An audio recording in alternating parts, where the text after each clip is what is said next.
Olá, tudo bem? Eu sou o Luciano Giovannini. E eu sou o Leandro Crivellente. Estamos aqui para conversar com vocês a respeito de vários aspectos das doenças do trato urinário inferior, principalmente em relação às urolitíases, a convite da Royal Canin. Vocês já sabem como coletar a urina? Então é o primeiro passo que a gente tem que pensar em relação a como fazer uma boa coleta. Então o professor Luciano ele vai falar sobre essa parte de erros de interpretação e eu vou começar com essa parte de como coletar. Então eu trouxe aqui para vocês podem ver um painelzinho aqui atrás, como seria o ideal, qual que é a urina ideal? Então que ela seja pré-prandial, então aquele animal em jejum, pela manhã, porque ele fica maior tempo sem ingerir água, e aí ele vai concentrar mais as anomalias, você vai conhecer melhor a densidade urinária, lembrando que tem que deixar a água, não é para tirar a água desse animal, ele tem que beber água normalmente. E o volume mais representativo para cada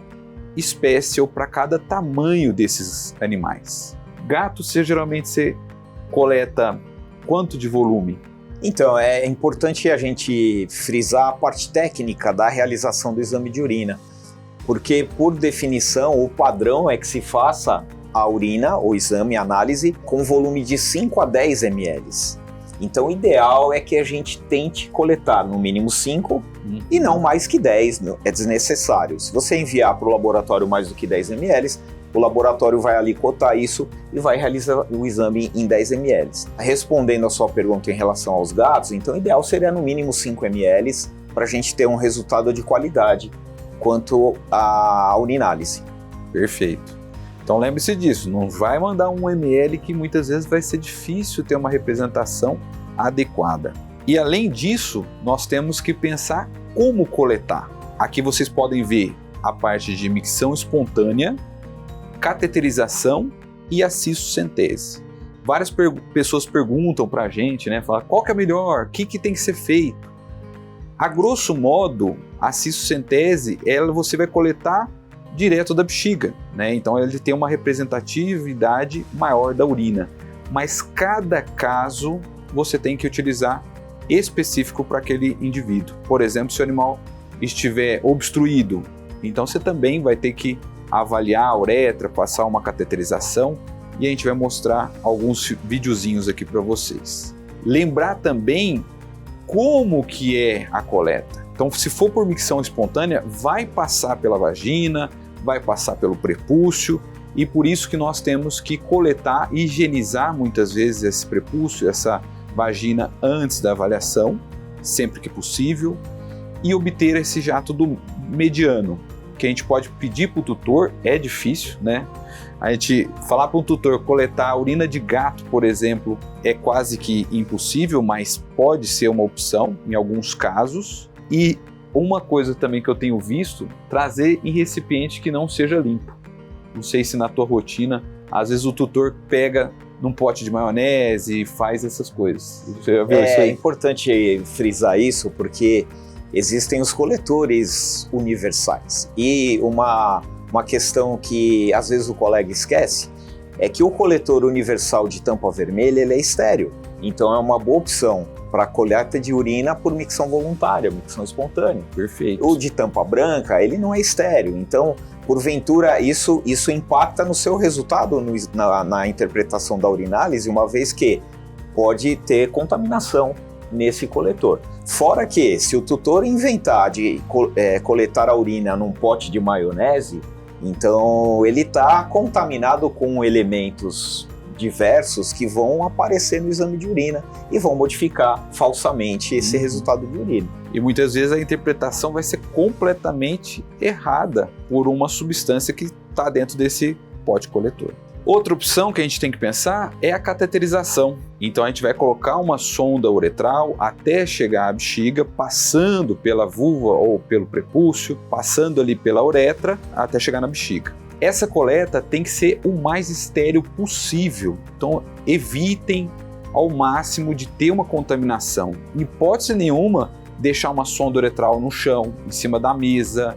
Isso não pode acontecer. Higienizar o prepúcio, então eu vou mostrar para vocês esse filme, ó. Vocês podem ver fazendo a limpeza Geralmente tem que ser limpeza, lembrando que é uma mucosa, então clorexidina não alcoólica, a gente pode utilizar. Essa compressa que eu estou mexendo, ela é estéril, então você pode manusear a sonda uretral no meio dessa compressa e sondar esse animal. Isso é o mais estéril possível. Vocês podem também utilizar luva estéril, é uma opção, então tem várias opções, mas sempre voltado para o mais estéril possível. Quando você acabou de coletar, colocou a sonda, aí agora você vai coletar na verdade, por sucção. Então você vai fazer uma pressão na sonda, na seringa. Não pode ser uma pressão tão intensa, porque senão você vai destruindo, né, os elementos figurados. Você tira e qual que é o seu objetivo? Avaliar a uretra? Essa primeira amostra é interessante, que você vai ter passado pela uretra. Meu objetivo é principalmente bexiga.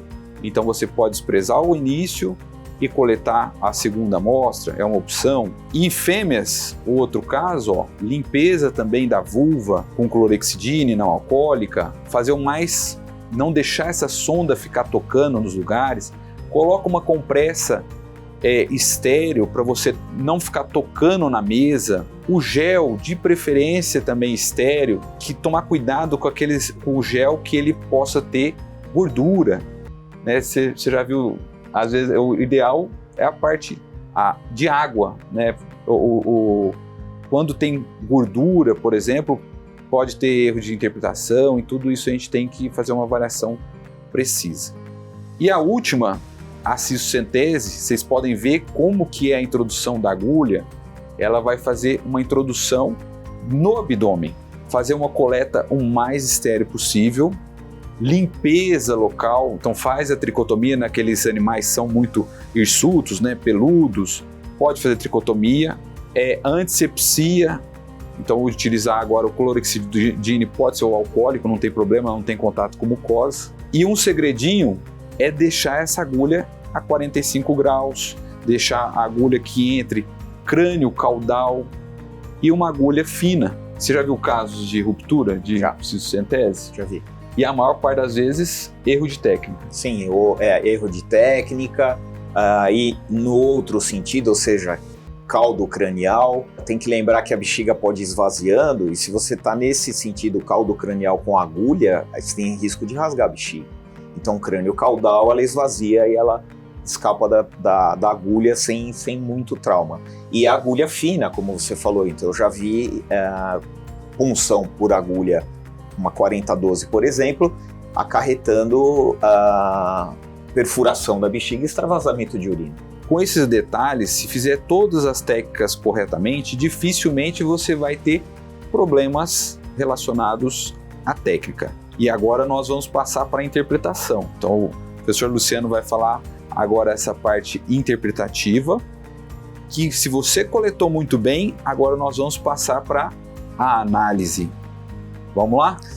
Então, veja só a importância de entender, né, conforme o professor Leandro acabou de falar, o método de coleta que foi usado.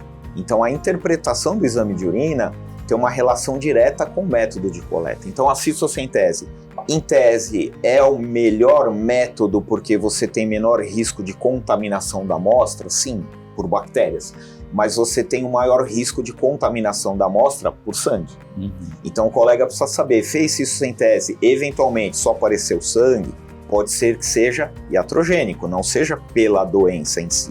Então tudo isso faz parte da interpretação. Como você falou, ideal, né? Então no mundo, uma situação ideal, coletar a urina da manhã, né? Por quê? A questão da densidade urinária não é para restringir água, mas você tem uma tendência a, durante a noite, o paciente concentrar urina, que quer seja um cão, quer seja um gato. Então você tem uma representação melhor da capacidade de concentração urinária dele. Se coletar ao longo do dia não é absolutamente errado, mas se esse paciente já foi bebendo água ao longo do dia, a urina no final do dia pode ser que esteja mais diluída. Frente a essa ingestão de água. A questão do pH, né, que se fala muito, né, principalmente em relação aos cálculos. Então, se você coleta uma urina num pós-prandial, pode imaginar que o pH urinário vai ser alcalino, porque no pós-prandial existe a onda alcalina pós-prandial, né, que envolve a questão da digestão do alimento no estômago, sequestro de suco gástrico. Então o pH sanguíneo ele se alcaliniza automaticamente, a urina tende a ser alcalina, porque a urina nada mais é do que uma modificação, um ajuste, né, porque os rins utilizam como parte importante da sua função o equilíbrio de água, o equilíbrio de eletrólitos, o equilíbrio ácido-base. Então se você está no momento em que há uma predominância de um pH alcalino sanguíneo, a urina tende a representar esse pH. Então é importante saber em qual momento foi coletada essa urina, num pós-prandial ou em jejum, pela manhã em jejum. Perfeito. Já falamos do armazenamento. O ideal, né, é você coletar a urina, armazenar em frascos adequados. Você fez isso sem tese? Não é errado armazenar na própria seringa, mas vai transferir para um frasco, preferencialmente o de tampa vermelha, que é estéril. Como o Leandro falou, cuidado na infusão da urina da seringa para dentro do frasco, porque porventura você vai romper hemácias, você vai desfazer cilindros que estejam presentes nessa urina. E uma vez armazenada no frasco, quer seja a seringa, quer seja o frasco de coleta, já refrigerar o quanto antes e, idealmente, processar essa amostra no laboratório em até 4 horas. Por quê? Porque se você tem elementos ali, vamos dar exemplos, se você tem uma bacteriúria, o paciente está relacionado a uma infecção urinária, por exemplo, ele tem uma bacteriúria, essas bactérias, se porventura elas começam a degradar a glicose dessa amostra, aí você não vai ver uma potencial glicosúria que porventura ele também tinha, né? Ou essas bactérias elas podem proliferar, são poucas bactérias não associadas a uma infecção, mas porventura elas vão proliferar se você demorar para processar essa amostra. Uma questão importante, cilindros eles se dissolvem na própria amostra. Então se você demora muito para processar a amostra e fazer a análise, você não vai perceber mais a presença de cilindros. Cristais, principalmente estruvita, ele pode se formar na amostra pós-coleta, dentro do frasco, e pode se dissolver também. Então é importante toda essa relação de método de coleta, armazenamento adequado, tempo do processamento da amostra. Tendo isso sob o seu domínio, você tem uma melhor interpretação do resultado do exame de urina. Perfeito. Muitas vezes as pessoas falam assim, é aquele animal com lesão renal aguda, né? Eu sempre falo, olha, o quanto antes, né, porque você está esperando o cilindro. O que você espera da amostra? Muitas vezes, se você tiver uma lesão renal aguda, eu estou suspeitando de infecção de bexiga, então a cistocentese é a melhor opção. Então tudo isso é o raciocínio clínico do dia a dia. E outra questão, o exame de urina ele é uma fotografia daquela amostra. Daquele momento. Então, pH, como acabei de ilustrar, ele pode variar durante o dia. O pH sanguíneo varia. Em jejum ele tende a ser ácido, pós-prandial, como eu já disse, tende a ser alcalino. Então, o pH da urina tende a variar ao longo do dia. Então, se você quer ter uma ideia de como é o comportamento de pH de urina do seu paciente, não basta um exame de urina. A importância de vocês saberem utilizar a fitinha de urina para ver o pH ao longo do dia, por que não?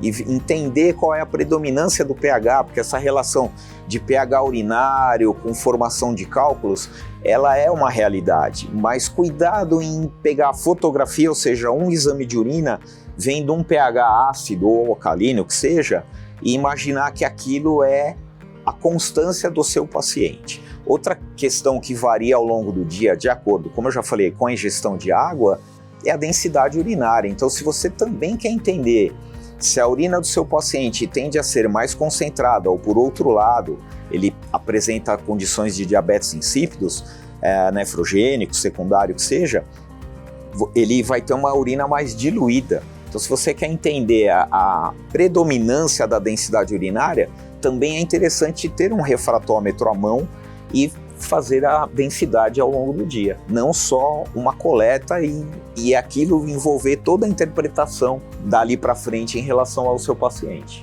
Agora que você já sabe como fazer, como coletar a urina e os erros analíticos dessa parte interpretativa, nós vamos passar a bola agora para o nosso no outro time.